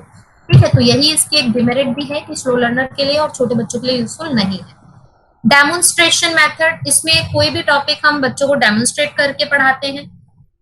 टीचर सेंटर मेथड है, ये क्वेश्चन आया हुआ है, इसका डेमोन्स्ट्रेशन मेथड कैसा मेथड है? टीचर मेथड है या चाइल्ड सेंटर्ड है? तो ये टीचर सेंटर मेथड है, इसमें जब तक टीचर डेमो नहीं देगी तब तक बच्चा कुछ नहीं समझ पाएगा, इसलिए। स्टोरी टेलिंग मेथड, ये हमारा सबसे ज्यादा हिस्ट्री टीचिंग के लिए और लैंग्वेज टीचिंग के लिए यूजफुल मेथड होता है। बच्चे के अंदर सबसे ज्यादा महत्वपूर्ण चीज जो इससे डेवलप होती है वो होती है इमेजिनेशन पावर, कि बच्चा जो है हर चीज में कल्पना करने की क्षमता, बच्चे में हर जगह सोचने की क्षमता, ऐसा हो सकता है, ऐसा हो सकता है, ये चीजें बच्चे के अंदर डेवलप होती है। मोरालिटी और सोशलिटी, वैल्यूज का डेवलपमेंट होता है। हम बच्चों को जैसे कहानियां, मोरल साइंस में सारी कहानियां ही होती हैं, उन कहानियों के माध्यम से हमें कब किस तरीके के मोरल का यूज करना चाहिए वो बच्चों को हम समझा पाते हैं। साइंटिफिक मेथड जो है, जितने भी हमारे साइंटिफिक सब्जेक्ट्स होते हैं उनके लिए यूजफुल होता है। इसके स्टेप्स बहुत ज्यादा जरूरी होते हैं, याद रखना, स्टेप से रिलेटेड ही क्वेश्चन आता है इसका। ये मेथड भी हमारा प्राइमरी लेवल के लिए यूजफुल नहीं होगा, अपर प्राइमरी और प्राइमरी के लिए ही यूजफुल होगा। आया हुआ इससे रिलेटेड क्वेश्चन भी। मॉन्टेनेसरी मेथड केवल प्राइमरी लेवल के लिए यूजफुल है। ये ज्यादा फोकस जो था इस मेथड में वो एमआर चिल्ड्रन पे था। ये अपने घर पर ही पहली महिला डॉक्टर थी ये इटली की, और ये अपने घर पर ही ऐसे बच्चों को पढ़ाती थी जिनका आईक्यू लेवल बिलो देन 70 होता था। तो इस मेथड में सेंसस के यूज पे ज्यादा काम किया गया है, मतलब उन चीजों को सिखाने पे ज्यादा जोर दिया है जिसमें सेंसस का यूज ज्यादा होता है, क्योंकि जो एमआर चिल्ड्रन होते हैं उनका आईक्यू लो होता है लेकिन उनके सेंसस पूरी तरह से काम करते हैं। तो ऐसी चीजों पर जोर देती थी जिसमें बच्चे के सेंसस जो है वो ज्यादा से ज्यादा यूज हो। प्रॉब्लम सॉल्विंग मेथड बिल्कुल चलता है, ये आपका जैसे एक्सपेरिमेंटल मेथड चलता है। जैसे प्रॉब्लम सॉल्विंग मेथड में हम कहें कि भारत में शिक्षित बेरोजगारी सबसे बड़ी समस्या भारत की इस समय, सबसे बड़ी प्रॉब्लम क्या है हमारे इंडिया की? आपको पता है जितने भी बेरोजगार हैं वो लोग शिक्षित ही हैं जो बेरोजगार हैं। अशिक्षित तो अशिक्षित सभी रोजगार प्राप्त हैं, है ना? कितनी अजीब बात है। Exactly ma'am. हाँ यस मैम, यू आर हमारे राइट। यहाँ और अशिक्षित लोग सभी काम कर रहे हैं, क्योंकि शिक्षित के साथ एक प्रॉब्लम है, जो मिलती है वो करते नहीं, और जो करना चाहते हैं वो मिलती नहीं, तो इसलिए वो कुछ भी नहीं करते, है ना? ये प्रॉब्लम शिक्षित लोगों की। Yes ma'am. जो मिल रही है वो करनी नहीं, और जो नहीं मिल रही है वो करनी है वो मिलती नहीं है। तो ये सबसे बड़ी प्रॉब्लम है उन लोगों की कि उनको चाहिए एक लेवल की जॉब, जैसी मिलती है वो करना नहीं चाहते हैं, और बेचारे जो अशिक्षित होते हैं उनको जो मिलती है वो कर लेते हैं, इसलिए वो बेरोजगार नहीं है, और जो शिक्षित है वो बेरोजगार है इसी कारण। तो सबसे बड़ी समस्या हम यहाँ पे लेते हैं भारत की, भारत में शिक्षित बेरोजगारी, ये एक समस्या है। अब हम क्या करेंगे, हाइपोथेसिस बनाएंगे कि हम भारत की शिक्षित बेरोजगारी को आंशिक रूप से दूर करने में सफल हो पाएंगे। ठीक है, हाइपोथेसिस हम एक से ज्यादा भी बना सकते हैं, उपकल्पना या परिकल्पना। अगर आप इस शब्द को मैं अगर आपको हिंदी में डिफाइन करूं, उपकल्पना, उप मतलब होता है समीप, एक उपसर्ग है, और कल्पना मतलब क्या होता है, इमेजिनेशन। तो ऐसी इमेजिनेशन जो नियर बाय हो किसके, प्रॉब्लम के, उसे हम क्या कहते हैं, उपकल्पना। ठीक है, या हम इसे दूसरा नाम हिंदी में देते हैं परिकल्पना। तो कल्पना मतलब होता है इमेजिनेशन, और परि मतलब होता है चारों ओर। तो ऐसी इमेजिनेशन जो चारों ओर घूमे किसके, समस्या के, तो उसे हम क्या कहते हैं, उपकल्पना या परिकल्पना। तो हमने कहा कि हम भारत की शिक्षित बेरोजगारी को आंशिक रूप से दूर कर पाएंगे, तो ये क्या हो गई हमारी हाइपोथेसिस। अब हम क्या करेंगे, collection of data. Collection of data में हमें क्या करना होता है कि भाई हम रोजगार जो मानते हैं 25 साल से लेकर और 40 साल तक का व्यक्ति जो है वो उसके पास काम होना चाहिए, ये हमारी कार्यशील जनसंख्या कहलाती है, वर्किंग पॉपुलेशन होती है हमारी। तो उसमें हम देखेंगे कि कितने लोग ऐसे हैं जो शिक्षित हैं और कितने लोग ऐसे हैं जो अशिक्षित हैं। डाटा कलेक्ट करेंगे, कितने लोग ऐसे हैं, कितनी महिलाएं हैं, कितने पुरुष हैं। तो इस तरीके से डाटा हम निकालते हैं। डेटा निकालने के बाद में हम क्या करेंगे, एनालिसिस ऑफ डेटा। हम देखेंगे कि सबसे ज्यादा पुरुष जो है वो किस एज के जो है वो बेरोजगार है, कितने शिक्षित बेरोजगार है, कितने अशिक्षित बेरोजगार है। ठीक है, तो एनालिसिस ऑफ डेटा। अब एनालिसिस ऑफ डेटा में निकल कर आएगा कि पुरुष तो फिर भी रोजगार प्राप्त है, महिलाएं अधिकांशतः हमारी रोजगार प्राप्त नहीं होती है। तो उसके बहुत सारे कॉजेज हैं जो महिलाएं, आप देखेंगे अगर एजुकेशन में आप देखें 12th तक की एजुकेशन, तो 12th तक की एजुकेशन में गर्ल्स जो है वो ज्यादा बेटर होती हैं। 12th तक की एजुकेशन गर्ल्स की ज्यादा अच्छी होती है, लेकिन 12th के बाद में ग्राफ गिर जाता है, होता है ऐसा। 12th के बाद लड़कियों की एजुकेशन जो है वो गिरना शुरू हो जाती है, सबकी नहीं बट मोस्टली, क्योंकि 12th के बाद 12th तक तो लड़कियों की अपनी खुद की भी होती है और पेरेंट्स का भी होता है कि अच्छा कर लो अच्छा कर लो। 12th के बाद में पेरेंट्स थोड़े से लीनियंट हो जाते हैं, और क्योंकि हमारे ऊपर कहीं ना कहीं हम पढ़ते हैं तब जब हमारे ऊपर से डंडा होता है ना, मतलब जब हमें कोई प्रेशराइज करता है। और अभी भी हम ऐसा चाहते हैं कि कोई ऐसा हो जो हमारे को बोलता रहे कि पढ़ लो पढ़ लो पढ़ लो, और देखता रहे कि हमने आज क्या पढ़ा, और चेक करे, टेस्ट ले हमारा, तो हम कुछ कर लेंगे, है ना? ऐसा लगता है ना, फील होता है ऐसा। और नहीं तो हम लीनियंट हो जाते हैं, वापस से अपना लक्ष्य भूल जाते हैं कि क्या है ना? तो ऐसा नहीं होना चाहिए हमें हमेशा, क्योंकि हम पढ़ खुद के लिए रहे हैं और किसी के लिए नहीं पढ़ रहे। हम कोई भी काम, पढ़ना छोड़िए, कोई भी काम आप खुद के लिए करते हैं, किसी दूसरे के लिए नहीं करते, कोई भी काम हो चाहे हो। और मैंने आपको कई बार पहले भी बताई है एक चीज, कि एक चीज हमेशा ध्यान रखिए, आपकी लाइफ में जितनी भी प्रॉब्लम्स हैं वो सिर्फ आपके कारण है और कोई दूसरा शख्स उसका कारण नहीं है। आपकी समस्त समस्याओं का कारण आप स्वयं है। मानते हैं इस बात को कि नहीं? जो नहीं मानता होगा उसका अभी उत्तर दे दूंगी मैं। आपकी सभी को समस्याओं का कारण आप स्वयं हैं। सभी लोग मानते हैं ये बात या नहीं मानते? Yes ma'am. हाँ, Yes, क्योंकि if you have any problem there are two type of solution towards the problem. यदि आपके सामने कोई भी समस्या है तो उसके दो ही उपाय हैं हल करने के, उसके दो ही सॉल्यूशन है। Either you solve it, otherwise you face it. या तो उसे आप हल कर लीजिए या फिर उसे सहने की आदत डाल लीजिए। If you don't want to solve it and if you don't want to face it, then you are the reason of the problem. अगर आप उस समस्या को हल भी नहीं करना चाहते हैं और उस आप समस्या को फेस भी नहीं करना चाहते हैं, तो आप उस समस्या का कारण समझ लीजिए, सबसे बड़ा उस समस्या का कारण आप स्वयं हैं। वरना आप मुझे एक प्रॉब्लम बता दो जो आपकी लाइफ में है और आपकी वजह से नहीं है। एक समस्या बता दीजिए, मैं हल दे दूंगी आपको उसका। सिंगल प्रॉब्लम जो आपकी लाइफ में है और आपकी वजह से नहीं है, ऐसी कोई समस्या नहीं है। सभी समस्याएं हमारी स्वयं की पैदा की हुई होती है हमारी लाइफ में, हम खुद क्रिएट करते हैं। ठीक है, तो एनालिसिस ऑफ डेटा में आप क्या करेंगे? रीजन फाइंड आउट करेंगे, क्योंकि आप सारे रीजन को तो दूर नहीं कर सकते, है ना। हर रीजन हम दूर नहीं कर सकते एक बार में। एक बार में हम केवल एक ही रीजन सॉल्व कर सकते हैं। तो एनालिसिस ऑफ डेटा में हमने देखा कि सबसे बड़ा जो कारण है ना हमारे यहाँ भारत में बेरोजगारी का, वो सबसे बड़ा कारण है लैक ऑफ स्किल डेवलपमेंट। लोग पढ़े लिखे तो पीएचडी करे हुए हैं, but they don't have any skill. उनके पास कोई स्किल ही नहीं है। और if a person have skill, वो एजुकेट है या नहीं है, उसके पास काम है। फॉर एग्जाम्पल, आप एक गोलगप्पे बनाने वाले को देख लो, अगर उसके पास स्किल है, बहुत अच्छे बनाता है, तो लोग दूर दूर से खाने के लिए आते हैं उसके पास गोलगप्पे, और पैसे की कोई कमी नहीं होती उसको। चाय बनाने वाला, जहाँ पे जीटीबी नगर में हम लोग जाते थे कोचिंग लेने के, कोचिंग देने जाती थी मैं यूपीएसआई के लिए, तो वहां पे एक चाय वाला है, उसकी करोड़ों की इनकम है। चाय वाले की इनकम करोड़ों की है। वहां का डीएम उसको कुछ कह रहा था, एक बार वो सड़क पे कुछ कर रहा था काम, तो डीएम को बोला कि मेरी एक महीने की इनकम करोड़ों में है, तुम्हारी पूरी साल की भी सैलरी नहीं होगी जितना मैं एक महीने में कमाता हूँ।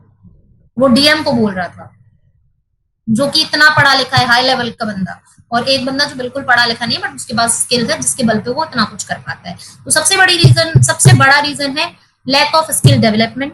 तो एनालिसिस करके हमने ये निकाला कि भाई स्किल डेवलपमेंट अगर हो जाए तो लोग जो है वो उनको रोजगार मिल जाएगा आसानी से। तो सॉल्यूशन ऑफ प्रॉब्लम क्या हो जाएगा कि हमें स्किल डेवलपमेंट पे काम करना है।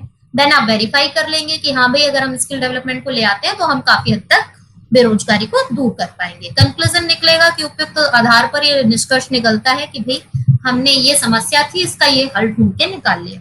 ठीक है।